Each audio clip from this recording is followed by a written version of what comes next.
In 2008, I invited a lot of artists, 20 different artists, to engage in a month's worth of research and development for a show I knew I wanted to make the year after. And that included Alex, the composer, the Three Poles, Wendy Houston, Ellen von Schulenburg, Liz Aggis, a host of Scott Smith, a host of people to come and research for 4 weeks.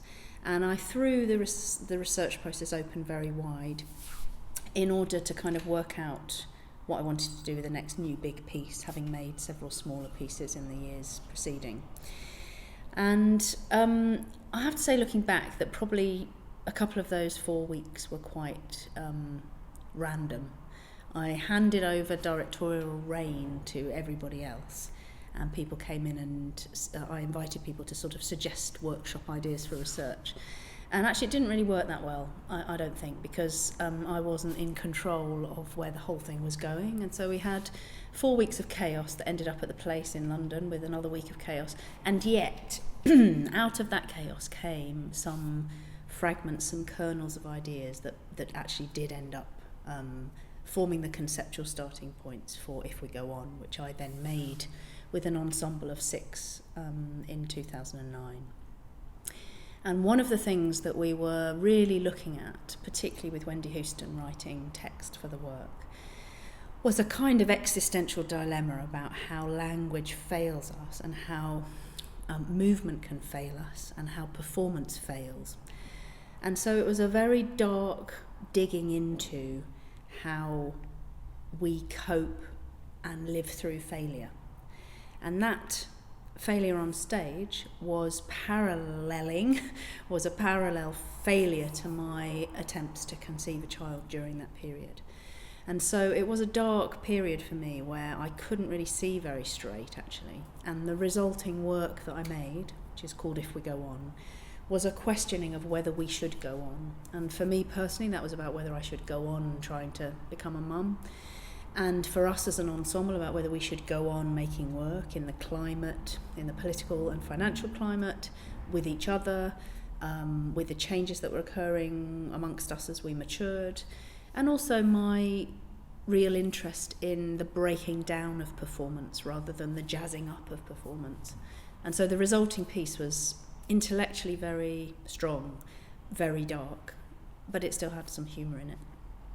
Looking back on If We Go On now, maybe 5 years later, I realised that what I put on stage, and perhaps even what I was experiencing in a minor way, was a sort of breakdown, the sort of looking at breaking down, not only from a sort of Beckettian existential point of view, but also looking at the act of performance, which we've all been doing for quite a long time, and questioning the value of it anymore as we get older, and also questioning form. So really having that usual interdisciplinary clash of text and live music and movement and visuality was probably the most heightened in this show for me. And also what I decided to do with the design was to create a lighting design that the performers operated themselves. So I sort of wanted the whole thing to be self-sufficient and to act as I'm going to come on, I'm going to look at you, I'm going to turn my light on, I'm going to perform for you, and then I'm going to turn it off, and you're going to have to work out what that means. So the whole piece was extremely fragmented, very sort of episodic, lots of repetition, lots of looping. We began, If We Go On, with a manifesto of no's that was loosely based on Yvonne Rayner's No Manifesto from the 70s, and looking at dance and rejecting all the things that we have become too familiarised with. That leaves you in a bit of a tricky situation. If you say no to everything that's gone before, you're left with a hole of how to continue. And that was a dilemma constructing the piece, because if you throw away or question everything that you've ever done before, which I did, and made that explicit, then in a way you're left with nothing. And so what Ruth Benthoven as a dramaturg tried to help us find was some, and this is a recurring theme, some kind of sense of hope within that darkness. And actually, I'm not sure we found it. We sort of represented panic attacks, we represented, not literally, but there was a breathiness to the soundtrack, there was absolute discord in the musical soundtrack. There was a big blackboard at the back that the outlines of large dance shapes and bodies was sketched on, but they were empty bodies. There was a compositional score that kind of started musically, visually with notes, and then kind of fell apart and drooped off the background onto the floor. There were duets that crashed against the back very violently. There was chaos, the text got thrown everywhere, the piece was strewn with paper. So visually, I really loved the show actually, because visually I think it's incredibly striking, and the lights flashing on and off, and the performers seemingly in control of something that was out of control. And so for me, visually, it was one of the most exciting things I made. And some of the press reviews really got it, because they sort of said that even within that chaos there was some beautiful dancing, some beauty of movement, and also some really stunning cello and violin playing by Patrizia and Alex. So as usual, what I was trying to do was have that dichotomy between the light and the dark, literally, very dark show with only light bulbs as the lighting source. Very black set, white paper, very monochrome, back to the monochrome after making smaller shows that are a bit more colourful. And just looking at the light and the shade of life, really, and when you can cope and when you're out of control and you can't cope, and trying to find metaphors for that on stage. And we also made it, Aurora had just had her second child, so a lot of the time when we were making it, I was experiencing my own journey with trying to have a baby, and we had a baby in the studio quite a lot, so there was even that dichotomy of having to be generous and open, I suppose, towards someone that I love's child, but also my internal battle for myself about what I was trying to do with my own life, and that failing, as I said. So it was kind of lots of things crashing against each other in the making of that show, and we made it unusually in a visual art studio, in a sculpture studio in Sheffield, and we had to sort of soundproof it. And it was really interesting because the response from the visual artists, because they don't need quiet to make their work, they're really intrigued. The sculptors would kind of come in and see what we were doing, whereas if you make that kind of noise in other spaces, you get told off. And I found that quite interesting, that there was a kind of up for it from the visual artists. They were interested in what we were doing, making this huge mess of a noise in Sheffield. The other thing to say that I think I've mentioned before is that the set for If We Go On was actually the set that then became the set for Motherland 3 years later. So it was a black floor and a black wall, freestanding black wall, and this lighting system. And again, we were exploring sound through loop stations, so live sound that could be amplified and layered and layered and layered.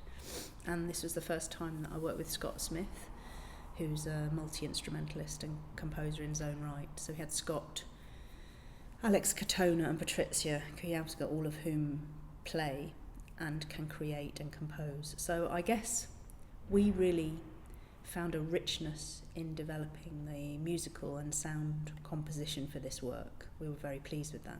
I think it was designed to be alienating. It was designed to be hard work and dysfunctional.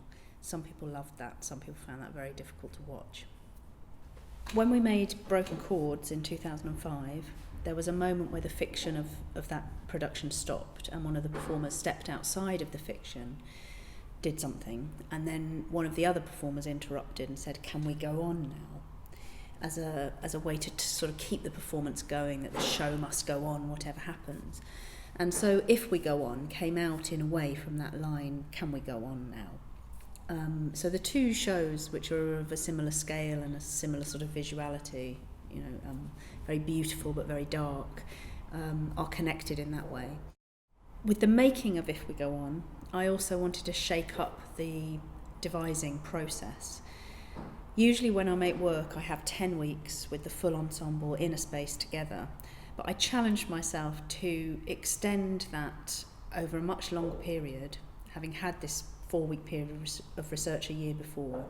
And what I did was invited only 3 people from the, 2 or 3 people from the ensemble in at a time, and stretched the making process over 16 weeks, which I will never do again, because by the end of 16 weeks I was completely exhausted, actually, emotionally and physically. But I wanted to do that to sort of fragment the ensemble so we couldn't come together as a ensemble very much, so that each person had a really clear through line, whether that was musical or textual or movement wise, which I did sort of apportion those roles to people.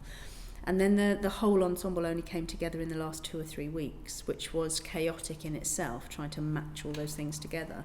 But in a way I wanted the show to be like a jigsaw that didn't fit, and so the making process I also set up to be composed to be a jigsaw that didn't fit. So as a director I was left with a problem. I deliberately set it up so I was left with a problem of how to fit these pieces together, rather than the usual thing over 10 solid weeks where you can feel something growing and there's an emerging structure. This was literally, I've got that, how on earth do I bring them all together? That was deliberate, a very challenging way to make a piece of work. And I deliberately didn't let the performers know what the other people had made, apart from when they had the one crossover with the person that came before them. So it's like a game of tag, which I sort of was quite interested in as a way of making. I would never do that again. The way I worked with Wendy Houston as a writer was really interesting. Over those 16 weeks, she only came in maybe 2 or 3 times, and in a way like John Avery used to do with the music, would go away, respond to what she'd seen, respond to conversations that we'd have over the telephone or via email. And then into my inbox would drop these wonderful gifts of text from Wendy that were a mixture of sort of past thinking of hers, stimulated thinking from what she'd seen in the studio, sort of forward thinking. And then I would print those off and sometimes mess with them a bit myself, and then take them in and use them as stimulus for either movement or verbal text or direct address or textural stuff. So to say something about language, what was very interesting about working with Wendy was that she then took the process that we were messing with language as material in itself. So there was one piece of text that Scott delivers which starts language, bloody language, turning up, messing us around or whatever it is, and we're making explicit the breakdown of language as well. The other thing to say that we really worked with, that we all really found very stimulating as an idea, was the sense of pauses. And Wendy wrote some writing also about pausing. So we made explicit the fact that as an ensemble we were stopping the work to have a pause, to let what happened before settle and resonate. And audiences found that absolutely terrifying and intriguing in equal measures, because we were making explicit that transaction between us as performers and you as the audience. You expect us to keep going, you expect us to entertain, you expect us to keep forcing things your way across the black divide, and actually we are reversing that and saying, look at us, we have nothing to say or we have everything to say in this silence, and we can have a silent transaction that is deeper and more meaningful than throwing ourselves around. So we were really questioning the act of moving and making noise and shoving stuff your way by just holding back and really sitting in the pauses. And they were loaded, so loaded as silent moments. And I think they worked really well, and the piece was measured. Scott Smith talks a lot about measuring things. A lot of his own practice is based around how do you measure time, movement, stimulus, music, and so we sat and waited for something to happen. And at one point I think there was a line about shall we go on, or whatever the line was, and at one point the audience went, yes please. So sort of we were really testing the audience. And actually, as I think I've mentioned before, we tested the audience too far in some places. They couldn't handle it at all.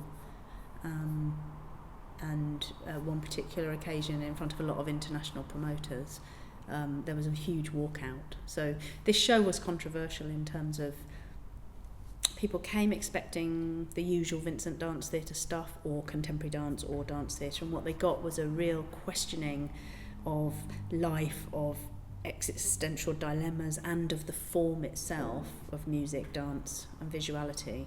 So there's a lot of stillness, silence, blackness and waiting. In terms of sound, for If We Go On, I think our experiments were quite extraordinary, and Alex Katona, who composed the work with support from Scott and Patricia, in a way I gave him free rein to explore what he is interested in, which a lot of what Alex is interested in is having feedback systems. So the whole back wall was actually mic'd, and so whenever you bashed it, it would set off a sound. So the set itself was alive with sound. And we had these loop stations and various instruments that Scott and Patricia played. And taking stuff forward from Test Run, where Patricia breathed into her violin mic, we had table mics where, for example, Patricia built up this whole looped panic attack, we called it, which was all about breath and not being able to stop and not being able to breathe and carrying on and go, go, go, go, go, sort of real energy created just by her voice. And then again, because I like to contrast things, there was a very, very beautiful solo by Alex in amongst this complete mess of paper and chairs and microphone stands and scribbles on the back wall, where he played the most glorious piece of cello music that just went oof, calm. So we were playing with silence and the beauty of sound, but also discord. And in a way, that was a continuation of what I was looking at in broken chords with the discordant, when you play two chords at the same time. Obviously in classical music they sound beautiful, sort of double punctuation sort of thing, but what we tried with If We Go On was to make them sound awful and discordant. And I look back at the soundtrack of If We Go On, and it's like nothing I've seen in any other contemporary dance performance, and it really did divide the audience. So the influences were multifarious. We had Wendy's text for the first time, we had Alex really following his nose, improvising, and I suppose being allowed free rein to create the kind of soundtrack that he's interested in. We had Scott bringing his musicality in, we had Patricia bringing her acting skills in. Actually, I think it was the first time that I really let Patricia talk a lot, and Aurora didn't talk but kind of animated the text.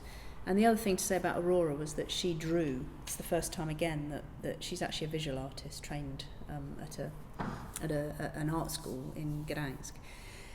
And she did these big drawings in chalk on the back wall. And so again, I was sort of playing to everybody's individual skills, and that all added into the visual and sonic mix that was If We Go On. The things that went forward from it were, again, a real feeling of consolidation of maybe 4 or 5 people that keep working with me, that understand my methods, that share a history now, that are given free rein, that is then slightly closed down and distilled by me. But what was interesting about making If We Go On for me was that I was less clear about what I was doing, because I was actually on some drugs at the time that were making my head very, very fuzzy. And so again, if you look at the body of work of what I make, and the journey of being child-free to being a mum, this was bang in the middle of taking drugs to increase my fertility, and actually what they did was sent me completely mad. And in that sense, I couldn't see clearly at all. So in a way, If We Go On, the chaos of it was the only piece I could make at the time. And when people reflect back on how confusing it was, I can just say that was a reflection of my mind at the time, but I still think it was very well structured, and it had some really brilliant visual sonic and performative elements to it. So we all really think it's a great piece.